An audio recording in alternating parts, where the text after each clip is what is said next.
আমার না সাদা মনে একটা গেরুয়া কালারের প্রশ্ন আছে। ভাইপের মাথার যে হেলমেটটা ছিল ওইটা কি সৌরভ গাঙ্গুলি দিয়েছিল? ডিজে বাজবে কেন এতদিনে বুঝলাম।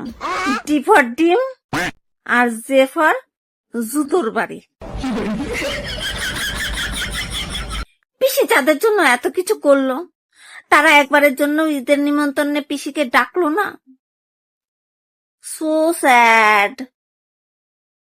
এই পচা ডিম কিন্তু বাংলার যুবরাজকে মারা হয়নি, এই পচা ডিম মারা হয়েছে যুবরাজ বলতে যারা প্রাণ, যারা তৃণমূলের একনিষ্ঠ ভক্ত তাদের মারা হয়েছে। এই তৃণমূলরা সত্যি বোকা। পচা ডিমের গন্ধ কি বিচ্ছিরি। কোথায় বাথরুমে পাঠাবে তা না, পাঠাচ্ছে হসপিটালে। ওর কি হসপিটালে যাওয়ার মতন অবস্থা হয়েছে? ওর আগে ভালো করে শাওয়ার নেওয়ার অবস্থা হয়েছে। জামাই ষষ্ঠীর আগেই জনগণ ভাইপোর ষষ্ঠী পুজো করে ফেললো। আহারে রাগ করলা।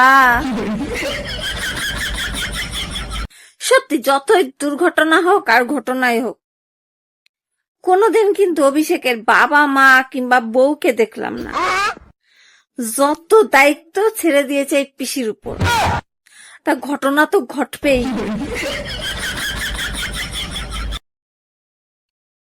তাই তো বলি ক্রিকেটের হেলমেট কেন? এবার বুঝতে পারছি আসলে ম্যাচ খেলতে এসেছিল। জামাই ষষ্ঠীর আগেই জনগণ ভাইপোর ষষ্ঠী পুজো করে ফেললো। আহারে রাগ করলা। যাদের ডিম ঠিক নিশানায় লেগেছে তাদের কিন্তু এবার আইপিএল খেলাতে হবে, এটা কিন্তু সাধারণ মানুষের দাবি। আর যাদের ডিম ঠিক নিশানায় লাগেনি তাদের কিন্তু আবার ট্রেনিং দিতে হবে পরের ম্যাচের জন্য।